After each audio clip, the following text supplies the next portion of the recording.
Hi there. Thank you very much for playing the Beginner's Guide. My name is Davey Wreden.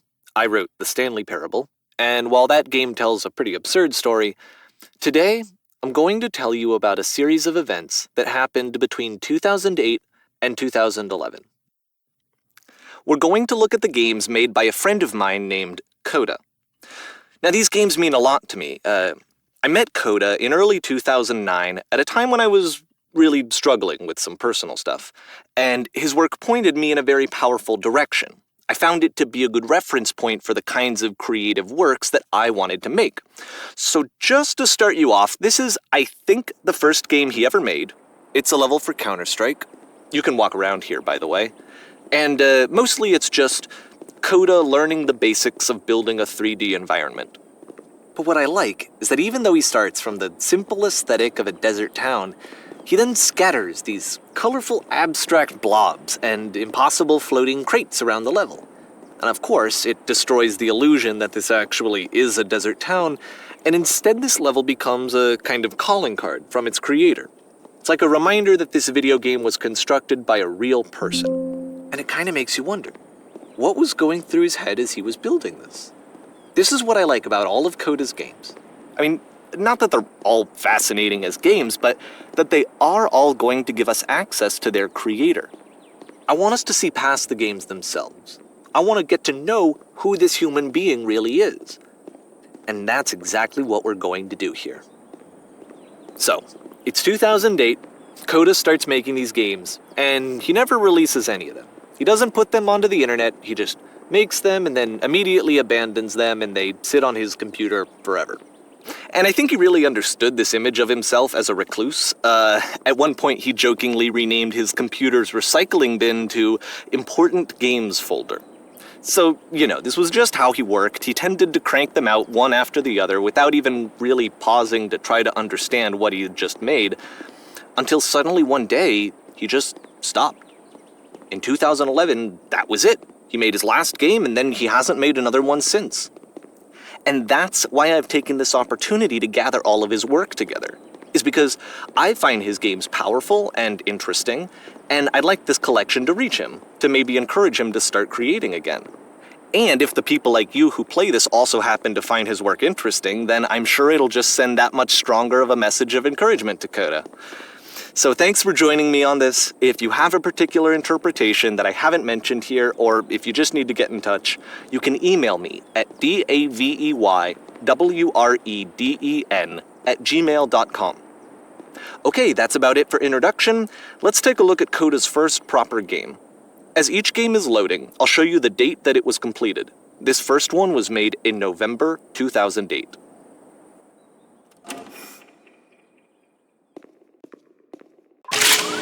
Warning. Whisper machine active.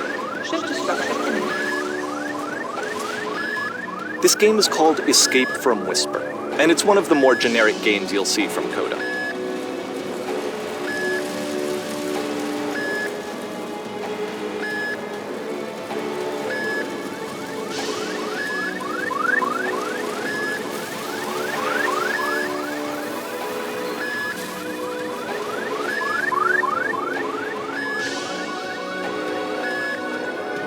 Security call breached. Hostile alien life forms inbound. It kinda looks like this game was abandoned mid-development. For instance, you have this gun, which you'd think would indicate that there are supposed to be monsters or enemies somewhere, but then clearly there are no enemies anywhere. You can't even reload the gun when you run out of bullets. But ultimately we don't really know. Maybe Coda thought that actually it was complete the way that it is. And I think that we should talk about his games for what they are, rather than for what they're not. Enemy force neutralized. Begin ship evacuation. I love how you can see the bottom of the universe from this room.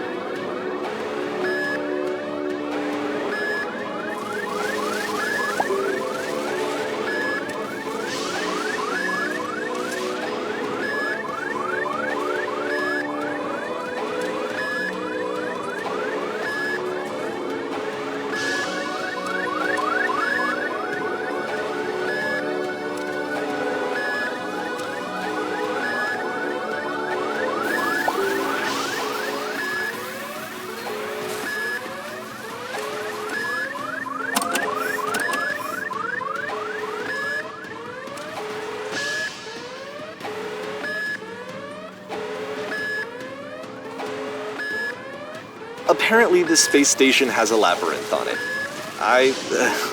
Sure, I don't know. There's really no reason for it that I've ever been able to discern, so in the interest of time, I'm just gonna skip you on past it.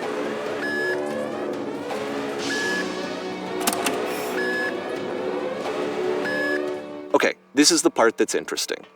The game has this narrative about the whisper machine and how it has to be turned off, and then you get to the engine room. Hey, you there, in the engine room. You could save us all. That beam is powering the whisper machine. We could disrupt it by introducing a great enough heat signature. If your body could stop the beam. It's so much to ask, but for all of our lives, would you do it? Could you give yourself?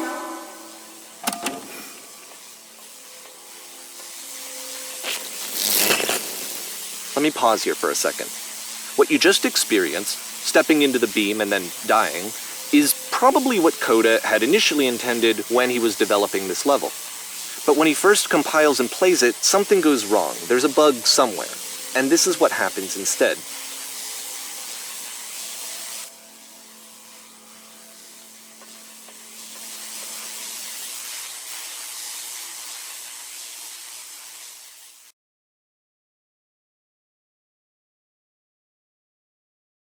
The beam causes you to start floating. And this is an important moment for him.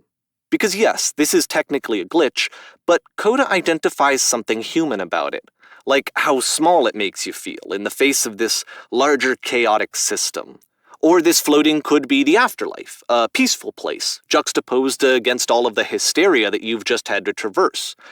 I don't even know. I have no idea what he was thinking, but what's clear is that after making this, something lodges itself in his brain. He wants to do more of these really weird and experimental designs.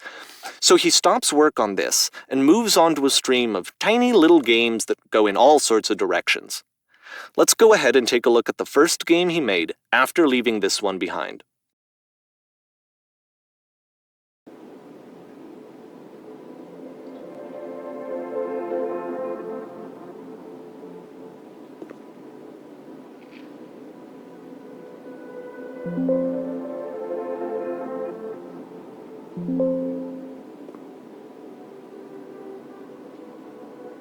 So try walking backwards. Yep, in this game you can only walk backwards.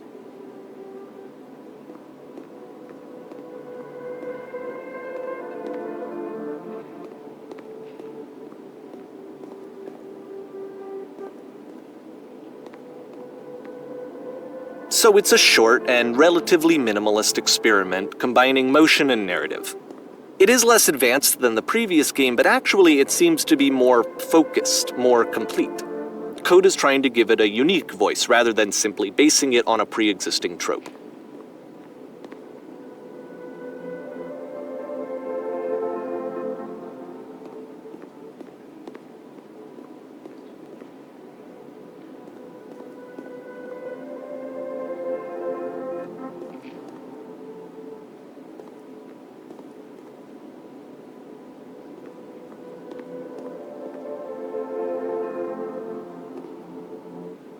It's a short little thought, it says what it wants to say, and then it ends. Didn't need anything more than that. Which to me is why it works, because it gets out quick. Okay, next one.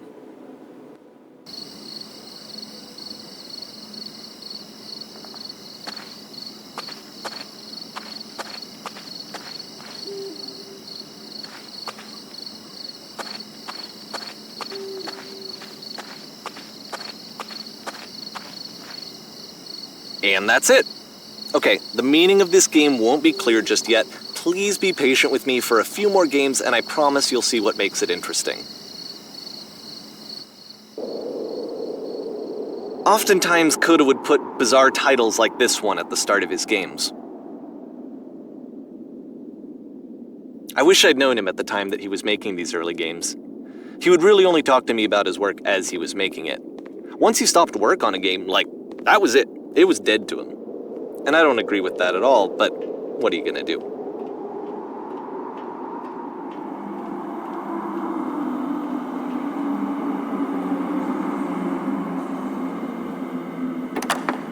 Once you've been slowed to an absolute crawl, the door at the top of the stairs opens.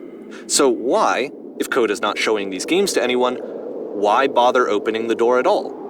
Well, to show you, I'm modifying the game here so that when you press enter, it'll bring you back up to full speed so you can enter the door for yourself.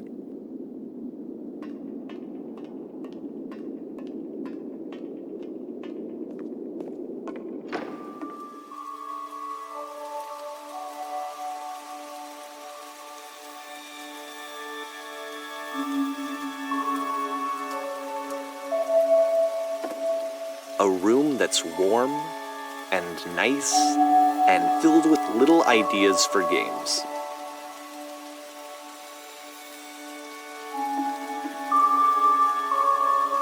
Coda would often tell me that he didn't mind if people thought of him as cold or distant. He said that he knew that he was actually a vibrant and compassionate person, but that it takes time to really see that. It can be a very slow climb to get there.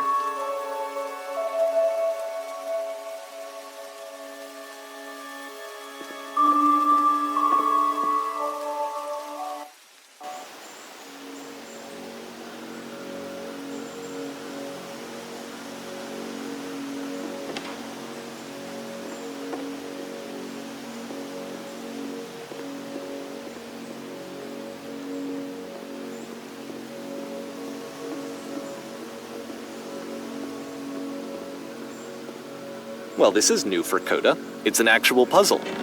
Go ahead and see if you can solve it.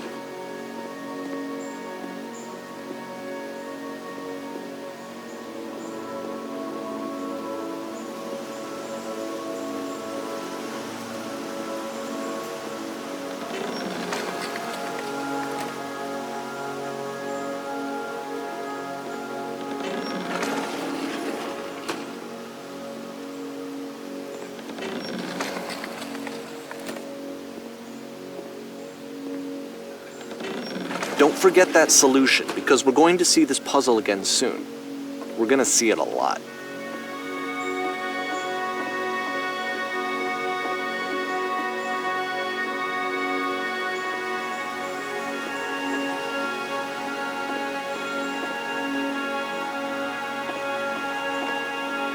So that seems to be it, right? You walk down a corridor, you solve the puzzle, you get to the end. Simple enough. All right. Now I'm going to modify the game again so that when you press enter, it'll remove all of the walls from this room.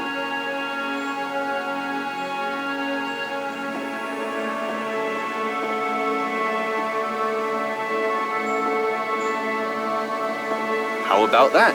There was more to it than we had any way of knowing. I actually find it funny that this game comes after the stairs game, since they essentially convey the opposite idea. So, in the stairs game, a dull exterior concealed a rich interior. And then, in this level, a dull interior hides this fantastic outer world.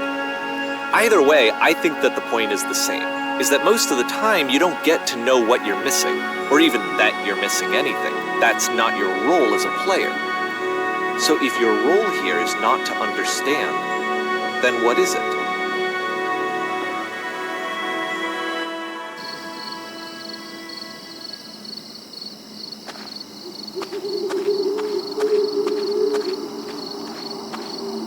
Aha! So, this, combined with the entering game from earlier, tells us that Coda believes his games are connected somehow.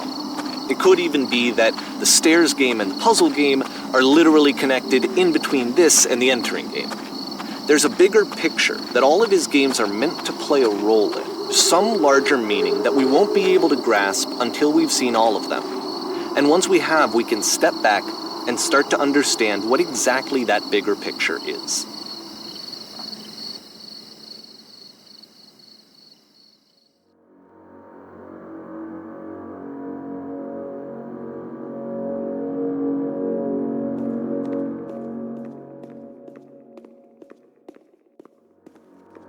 Let's talk about video game development for a second. Every video game runs on what's called an engine, which determines what the game can and cannot do. So in other words, the engine is a set of tools for game development. To make all of these games, Coda is using an engine called Source.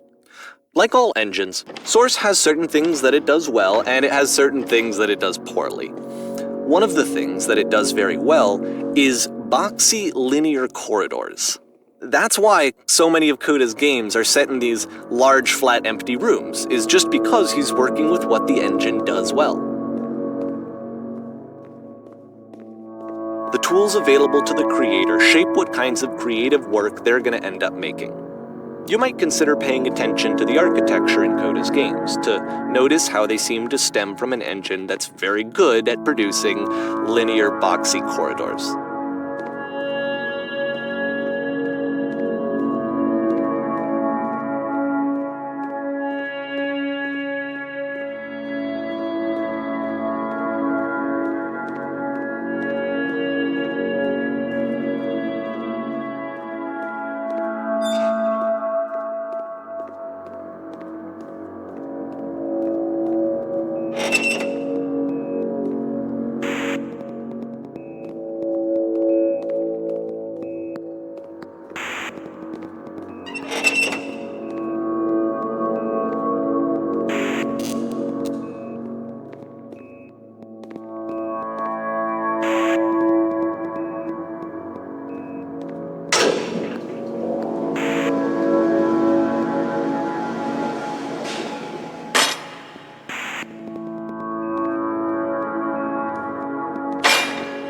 This prison, funny enough, in Coda's original design, the doors stayed shut for a full hour before letting you go. If you don't mind, I think we're gonna skip that. This is something that he and I used to argue about a lot. You know, whether a game ought to actually be playable, whether it means anything if no one can get through it. And I would always defend that, all this work goes into the game, why not make it playable and accessible? And so we just got into heated arguments over it, and there was one time that after one of these conversations, he went home, and a day or two later, he sent me a zip file entitled Playable Games that was full of hundreds of individual games, each of which was just an empty box that you walked around in and nothing else. Believe me, I played every single one of those just to find out if there was like a gag hidden somewhere. There wasn't.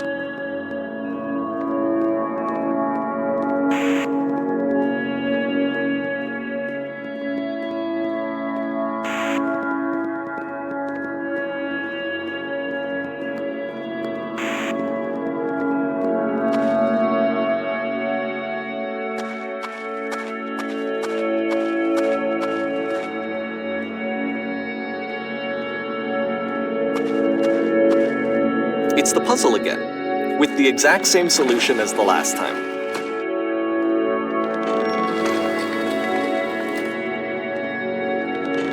There's still no clear indication of what makes this puzzle so special that Coda is going to return to it over and over. But I promise I'll share with you my interpretation very shortly.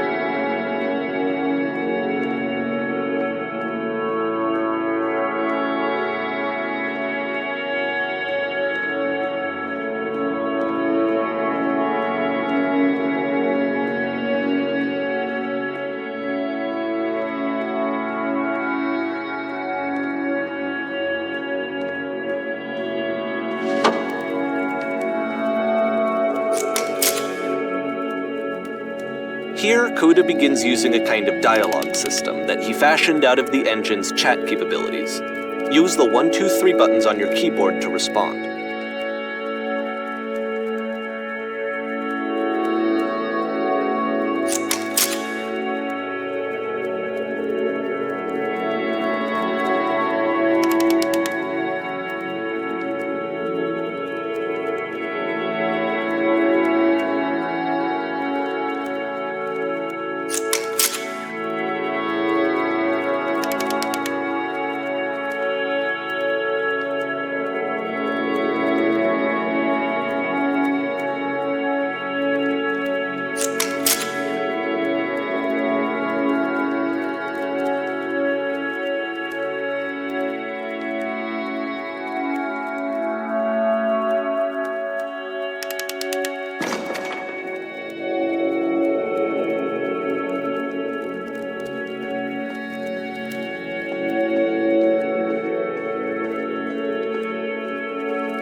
And so we make one last descent down to the final floor of the level.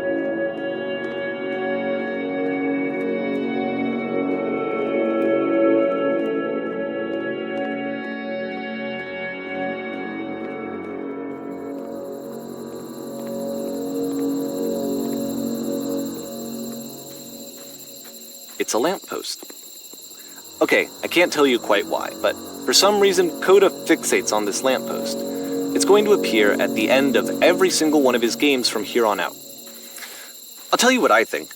I think that up to this point, he's been making really strange and abstract games with no clear purpose, and maybe you can only float around in that headspace for so long. Because now he wants something to hold on to. He wants a reference point. He wants the work to be leading to something. He wants a destination, which is what this lamppost is. It's a destination. We're going to see it in the work as well. His games are just going to become a lot more cohesive, a lot more fully developed, with more of a clear idea behind them. And as we go, that idea will get clearer and clearer and clearer.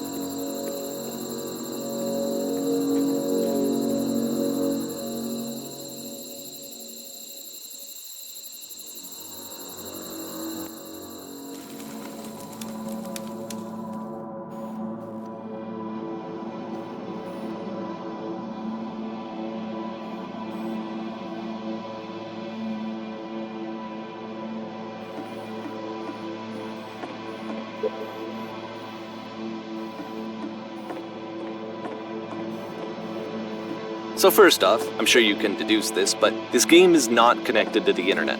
All of the notes that you're going to see have been written by Coda. This was actually the first game of his that I ever played. This was shortly after I met him at a weekend game jam in Sacramento, where I grew up. I saw him working on this very level, and it was just so different from anything that anyone else was doing. So right away I was like, I have to be friends with this person. In retrospect, I think I was probably a bit too pushy, trying to get his attention. I was over-enthusiastic. But he was very gracious about it and very patient with me. And I cooled off eventually. Oh, feel free to skip over any of these notes if they're not doing anything for you. Nothing extra is going to happen if you read all of them. Either way, to me they convey a sense of loneliness. I see this person who's filled with thoughts and feelings and beliefs and has no way to express them except as scattered and unheard voices in a game that wasn't meant to be played.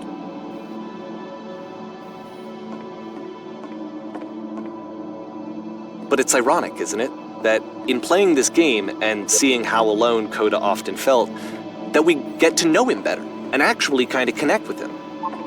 And I have to be honest with you, this idea is really seductive to me, that I could just play someone's game and see the voices in their head and get to know them better and have to do less of the messy in-person socializing.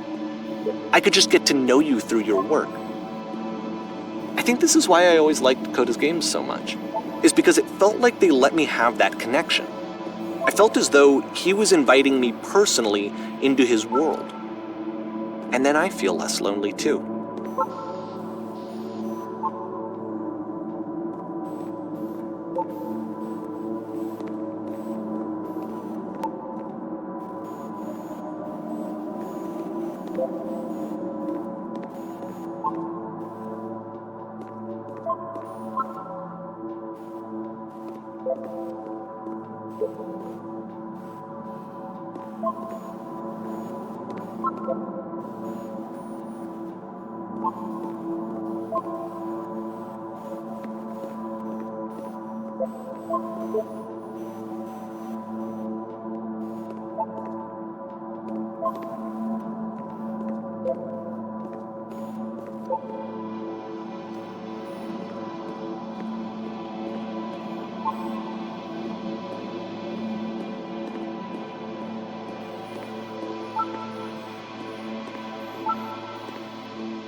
At the end of this level, we're going to see the puzzle again. And here, I'll tell you what I think the puzzle means. Each of these games represents an idea that was on Coda's mind at the time that he was making it. And the puzzle is a way of closing the door on a previous chapter of his life before moving on to the next one. In each of his games, after exploring a theme that, he might find difficult, Coda can then place this puzzle that he knows has a reliable solution, he understands exactly how it works, and so it gives him a simple mechanism for moving on. And because there's this dark area between the doors, a space between spaces, before you move on, you get to pause. Just for a moment, a few seconds to reflect on and let go of the events that led you here. To step back and connect the pieces together. To grasp at that elusive bigger picture.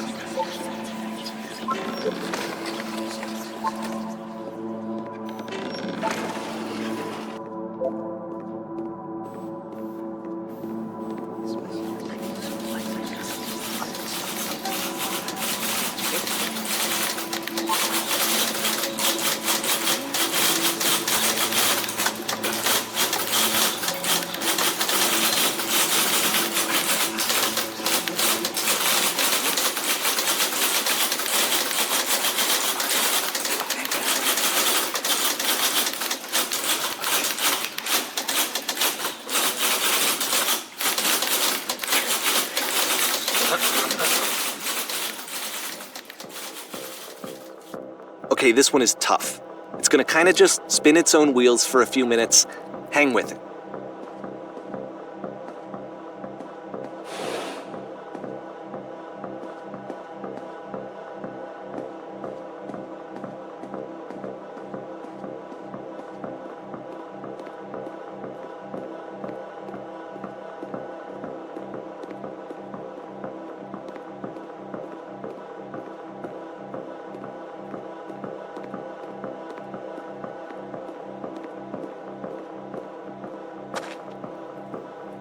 See, this is it, the whole game, and there's nothing that's particularly interesting about it. You just walk to the end of a hallway. Except, for some reason, Coda gets really fixated on this prison that has all of this modern furniture. And I don't know why, but he decides he needs to revisit this prison. He's gonna start over, use the same assets, turn it into something else. Okay, cool, here's version 2.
There's a bit more to this one, but still it's not really communicating anything. It's kind of just weird for weirdness' sake.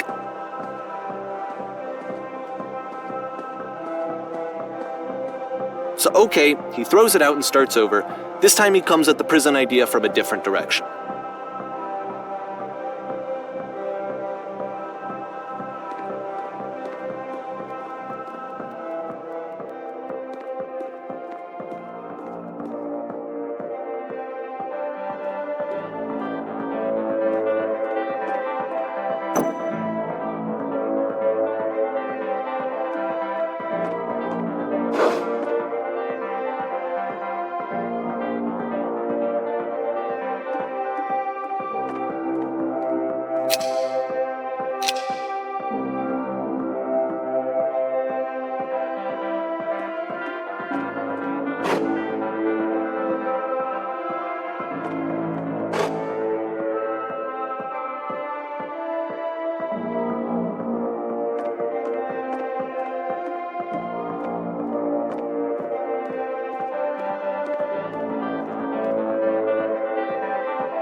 And of course, now the table is gone and you can't begin the chain of events to escape.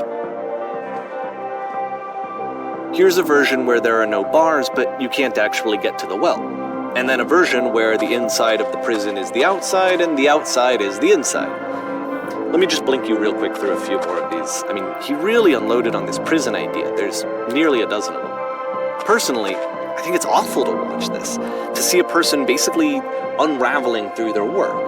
And for what? Like, at what point do you just go, maybe there are game ideas other than this prison that I could be working on? But Coda doesn't have that voice telling you to stop, that particular mechanism of defense against yourself.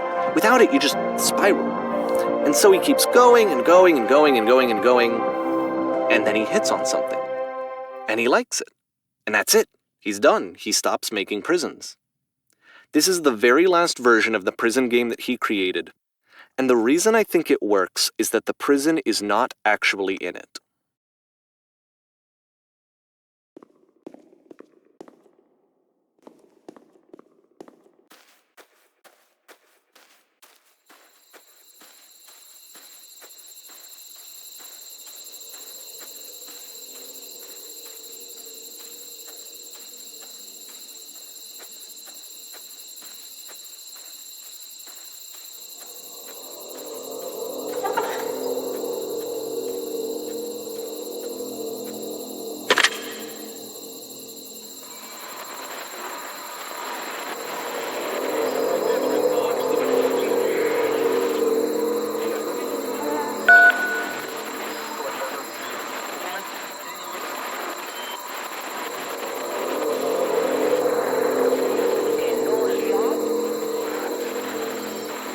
It's a conversation.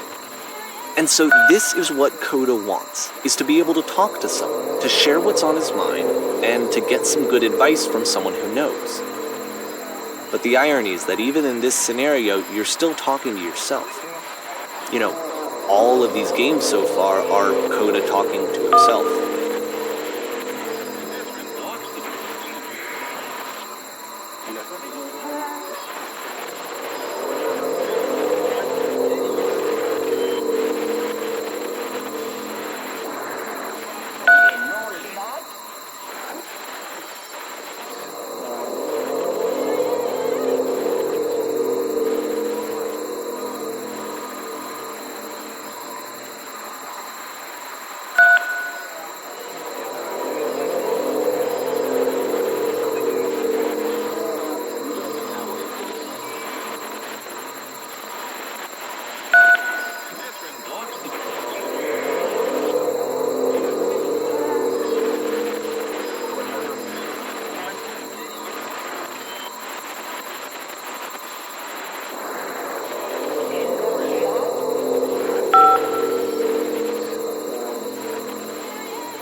I can see why he considers this a fitting conclusion to the prison games. After all of the obsession and frustration, just to be told by someone you can trust that things are going to be okay. Wouldn't that be nice? So what would it look like if Coda wanted to make a game about talking to someone other than himself?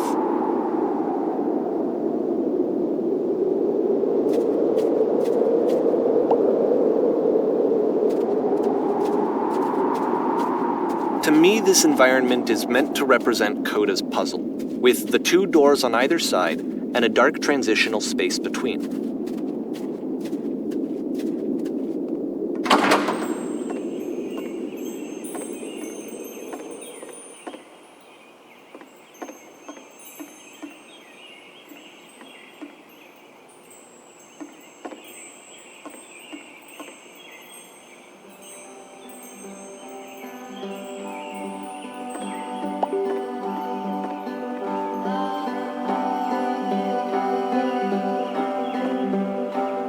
you'll notice that the quality of the art is a step up from previous games, including this new and improved chat system, which he started using from this point on. From here on out, he begins putting much more effort into the visual polish of his work, and this particular game took 2 months to create as a result.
After the intense set of prison games, this house cleaning level almost feels like cleansing.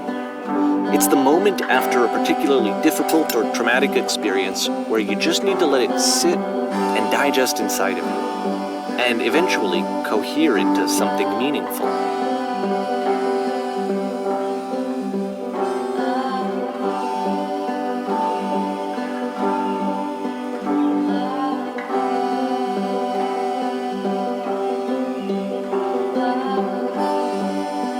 I know that Coda really liked this game.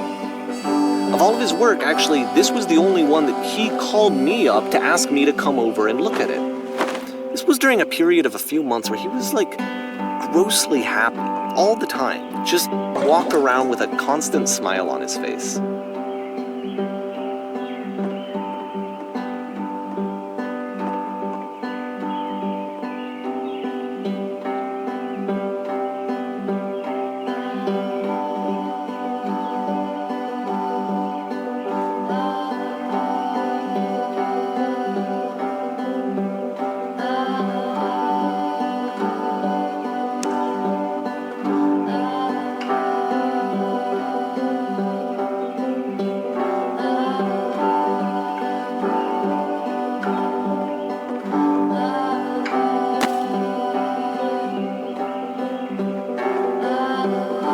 I'm glad he made this. I'm glad he found some peace.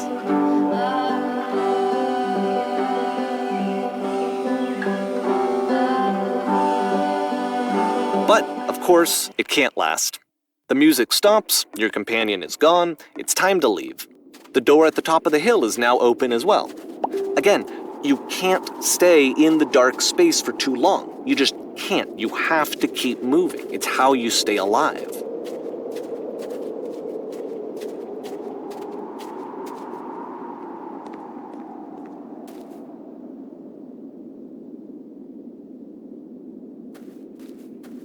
Which is the whole point of the puzzle doors, right?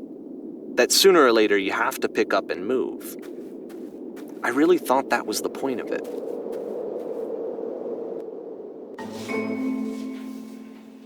This one gets a bit goofy.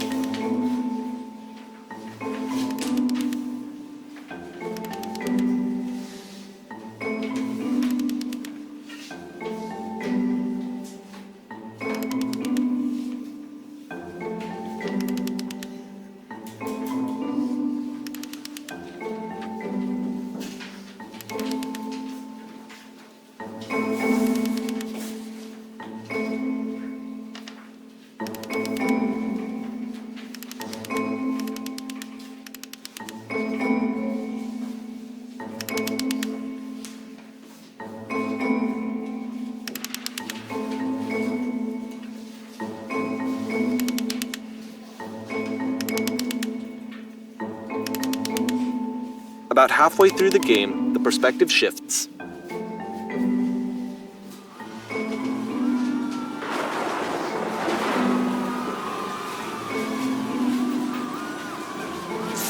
And you play as the teacher. And suddenly, you discover that your teacher is just as bigoted and afraid as you are. Oh, and also you can move around the classroom now.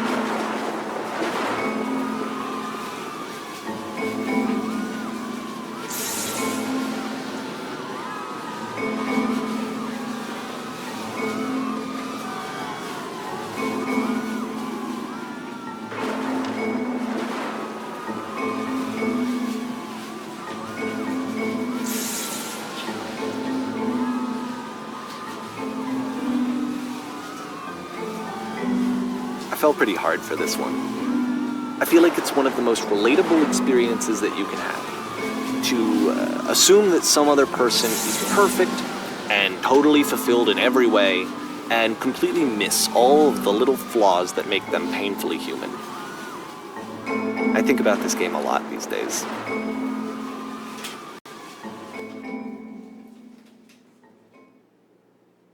This one took a lot longer than all the others for Coda to make. It was 4 months between this and the last one. That's twice as long as it took him to make any other game before this, and it's not like it's particularly complex, so I remember I found that a little strange at the time.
The game ends with this eerie premonition of what's going to happen next in Coda's life.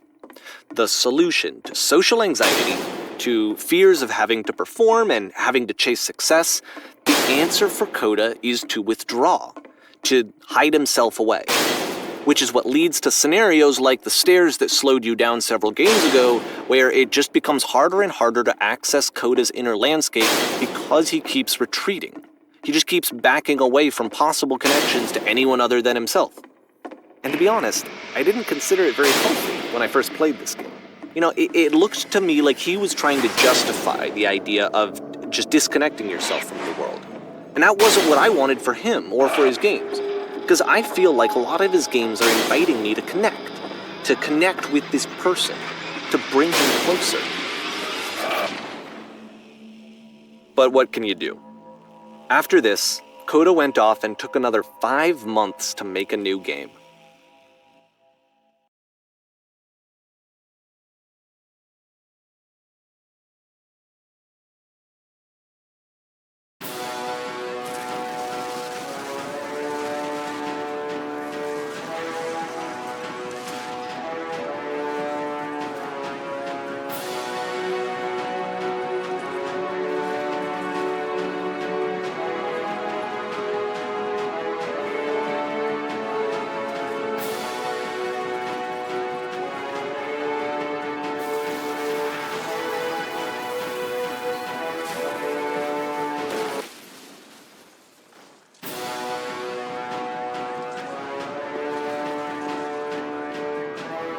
You should probably open your eyes if you haven't already. It's pretty much impossible to solve otherwise. And there is a solution, by the way.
Like I said, I was getting concerned. First off, he's never been this explicit in his work about exactly what he's thinking. So where's that coming from? But then even weirder, his work has potentially stopped being an outlet for him. Not like he's having trouble iterating on ideas, but he literally just can't think of new ideas anymore. And in person, he was being a lot more distant than usual. Like, you know how sometimes a person will just deflect anything that you say in order to keep themselves disconnected all the time? It was that kind of thing. Here was the point in my relationship with Coda where I really started to wonder if he needed my help in some way.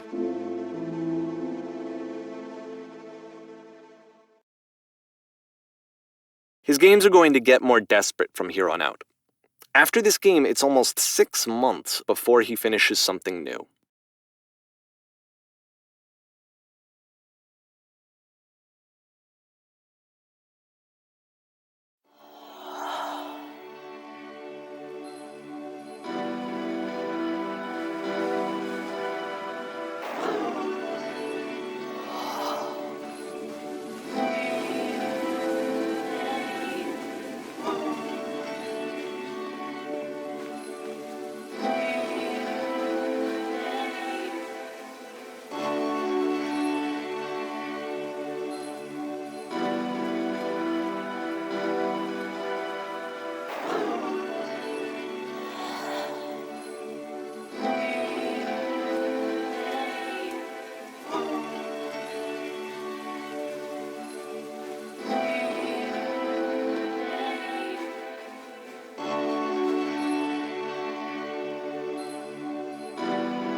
If the last game featured Coda talking explicitly about his creative frustrations, this one turns it up to 11.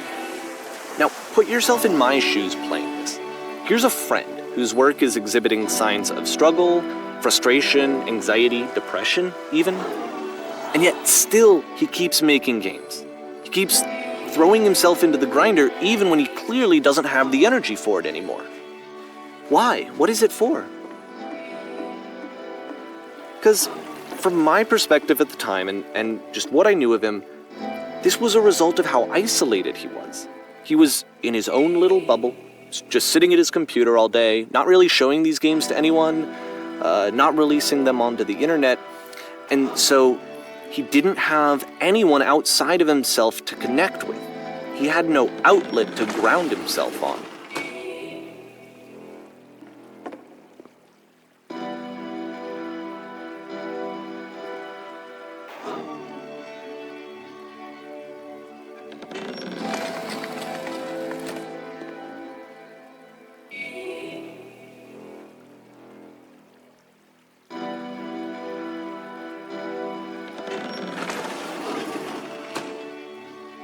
You can't talk yourself out of loneliness. It doesn't work that way. You can't be the one writing both the questions and the answers. Then there's no movement. Then there's no circulation. If all of your anxieties are being channeled into your work, then if the work ever fails, you have no backup and you're just going to crash.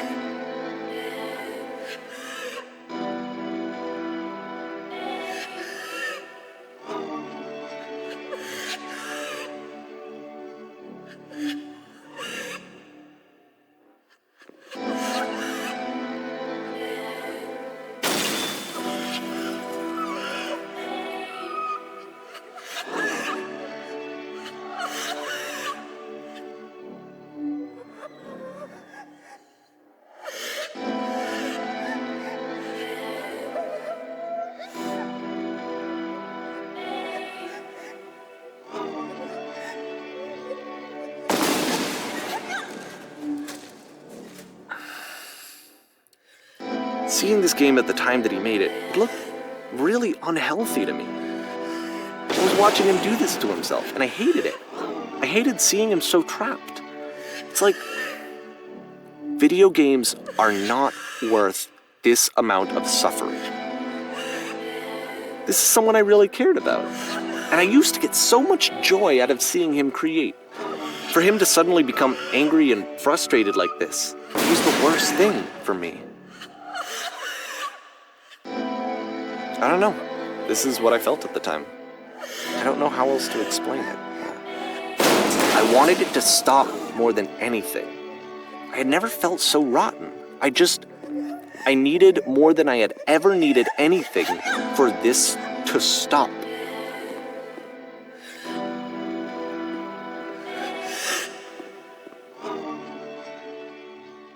But it didn't stop. After finishing this one, Coda takes another 7 months and comes up with a new game.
And of course, it's the machine.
So now the work is becoming self-destructive. And I'll tell you, at the time that I first played this game, shortly after he made it, here's what I'm thinking to myself.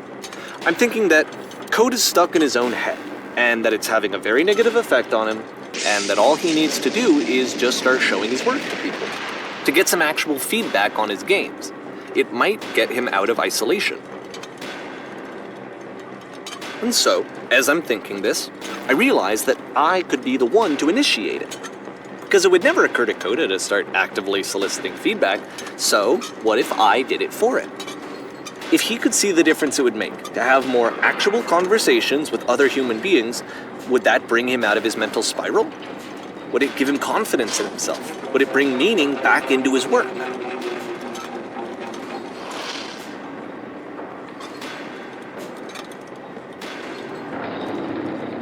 So I started showing Coda's work to people. I took this one, and the islands which you just played, the theater, the notes, the house cleaning game, and some of the prison escape games. I brought them to people that I knew and trusted. I asked their opinions. And the great part is that they really loved his games. You know, the point of it all was just to give him some external reference point, but they genuinely loved his work. There was nothing for him to be afraid of.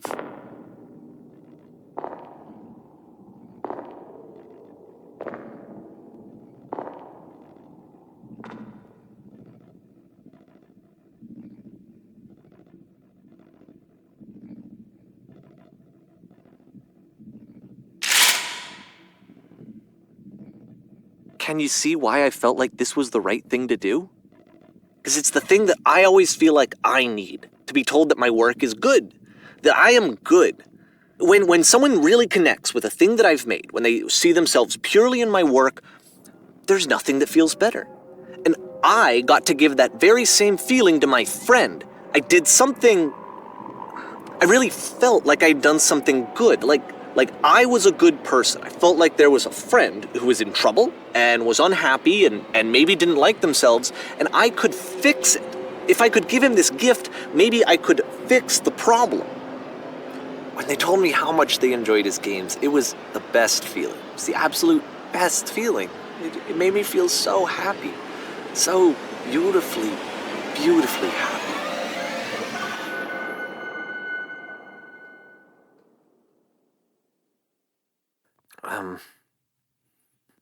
So anyway, Coda finishes this game, and then really he just kind of takes off for a while. So this is June of 2011, and I didn't hear anything from him for several weeks, I guess. And so out of nowhere, one day I get an email, and it's got a private link to a new game of Coda's. This one is called The Tower, and to my knowledge, it's the last game that Coda ever made. So let's take a look.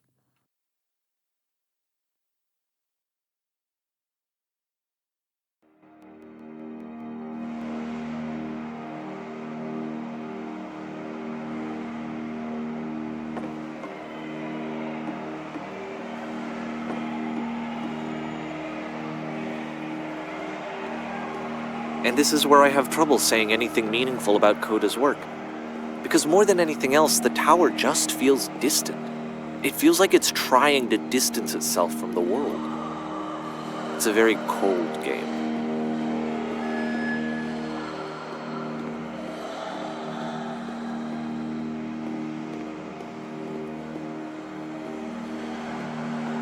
This room actually has a maze in it. Except that all the walls of the maze are invisible.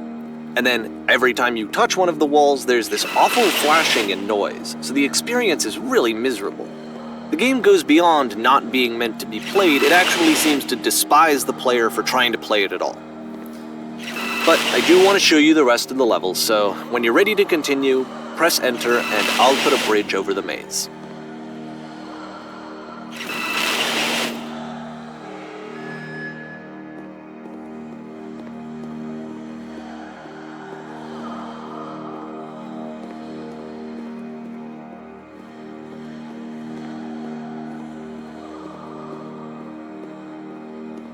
And to be fair, it's not like this is the first game that's needed some modification to be playable. Like the house cleaning game. That one used to actually loop the cleaning chores and you just cleaned a house forever. I had to cut it off so that you could exit the house and the game would actually end. But that game had an idea that it was actually trying to communicate. What's the deeper idea behind the invisible maze?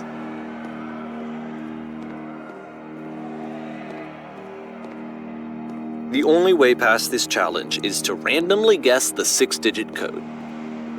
Like the invisible maze, it's frustrating to me, because it's the opposite of everything else that Coda has made. It doesn't encourage thought or engagement. It doesn't ask anything of me, except a lot of my time. If I could have reached him during this time, then maybe I could have asked him, but I couldn't. I still don't really understand why this is here. I'll put the code on the ground for you here, though, so that we can move on.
The switch to open this door is actually on the other side of the door, meaning that it's literally impossible to solve from this side.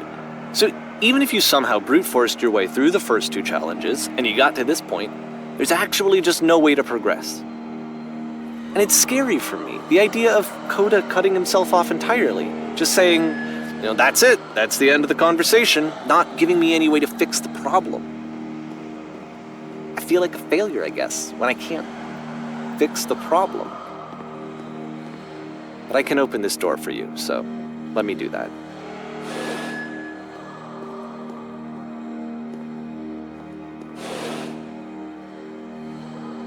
Was I a failure for not understanding this game? I don't know why I would be. It's not like everything needs to have a solution, but I feel it somehow. I feel like I failed, and I don't understand why. I remember, it's June of 2011, I'm playing this for the very first time, and as I'm playing, I'm thinking to myself, I don't know this person. I have no idea who this person is. It wasn't the guy I knew, it wasn't my friend. I had come to so many conclusions from looking at all of his work up to this point, and then suddenly none of them... I had been trying to, though, that was the thing. For years, I was trying to get to know him, to understand who he actually was and what he stood for. I asked him so many times to please just tell me what his games mean to him. I asked him please to tell me what the 3 dots mean. And he wouldn't.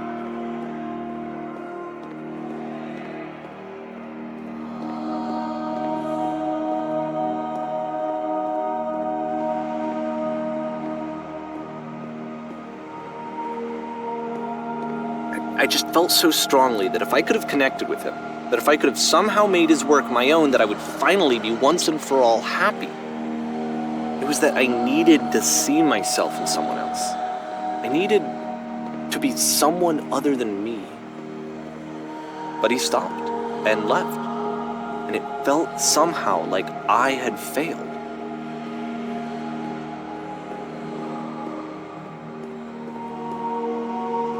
Where did I screw up?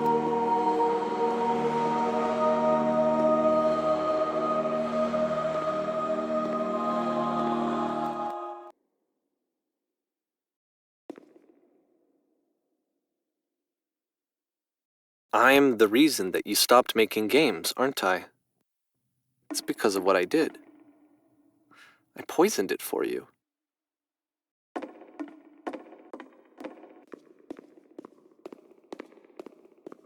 I don't think I ever told you this, but when I took your work and I was showing it to people, it actually felt...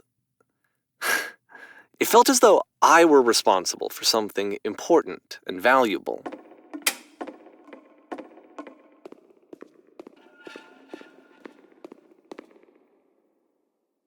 And the people who played them, they treated me like I was important. They really listened and cared about what I had to say. Even though I was showing your work, I felt good about myself. Finally.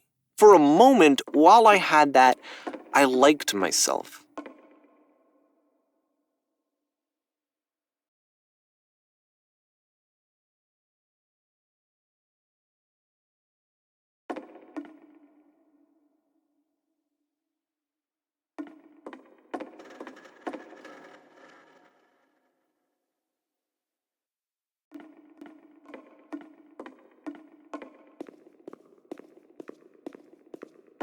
And then you stopped, and I didn't have anything left to show people.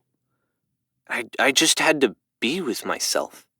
And as soon as that happened, there was no feeling at all. Nothing. Less than nothing. What does that mean?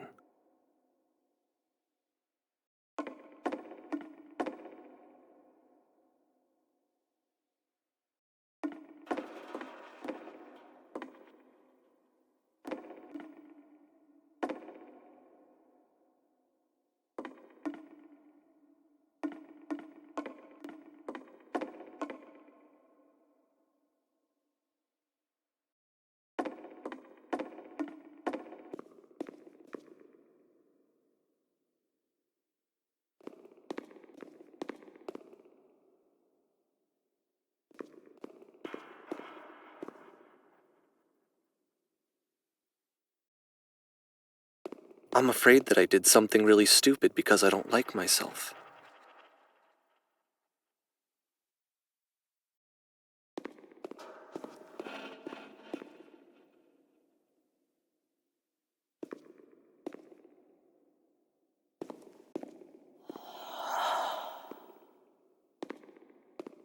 That's why I'm releasing this collection of your work, is because I haven't been able to find any other way to reach you.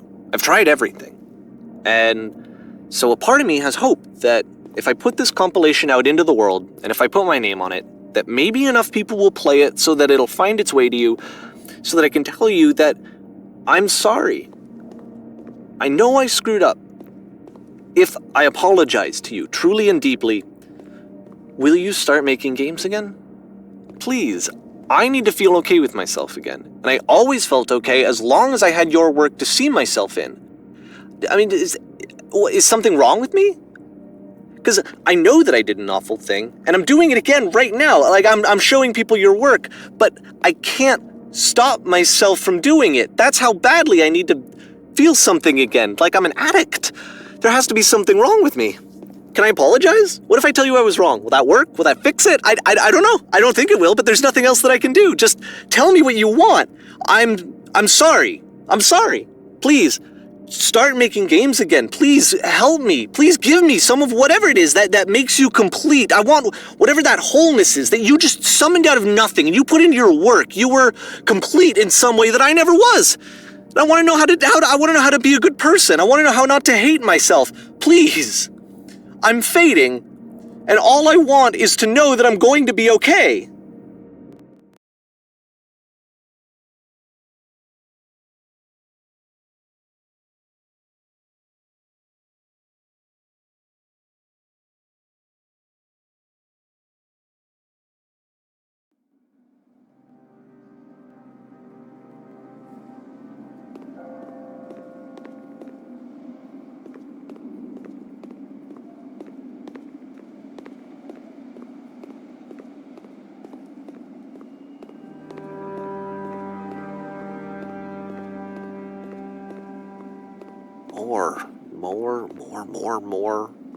More love, more praise, more people telling me that I'm good.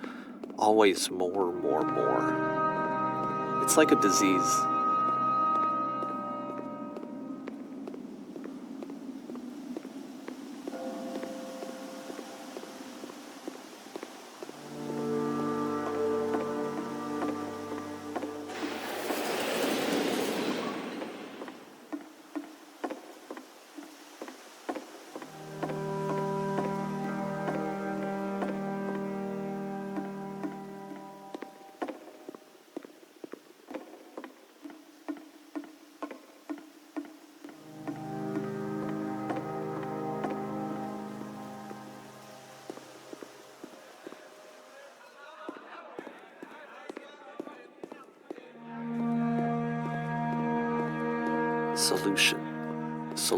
Solution.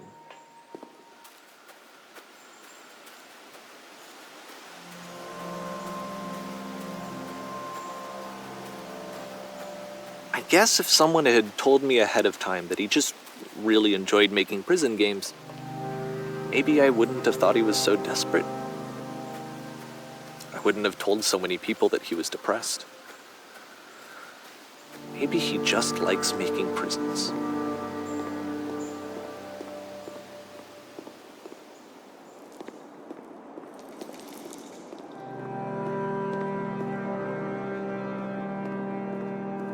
Even now, the disease is telling me to stop. Don't show people what a shitty person you are. They'll hate you.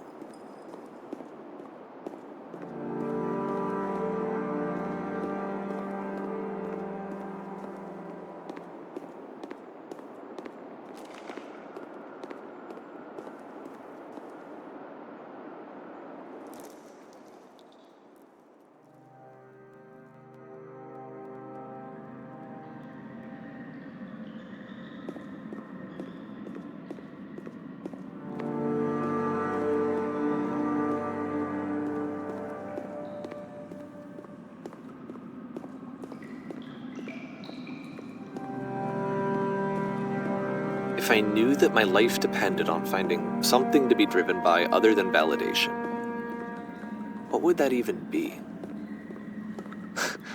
It's strange, but the thought of not being driven by external validation is unthinkable.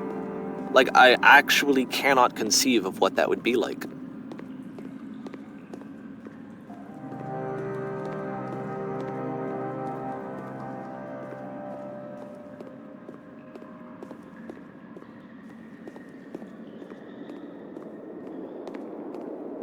What now?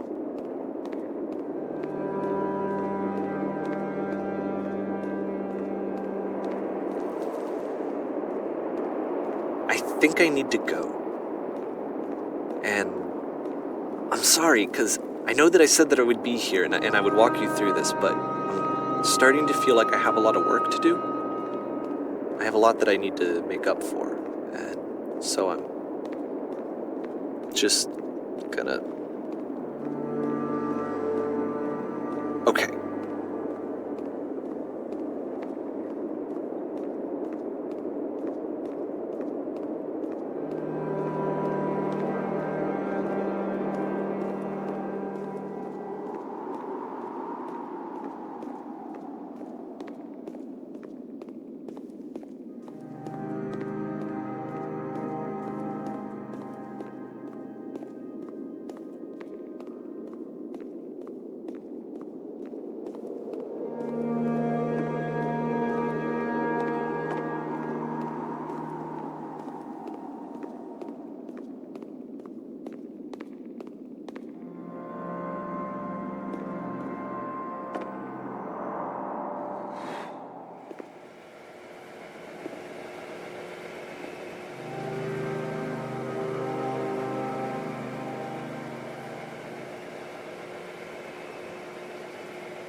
sound.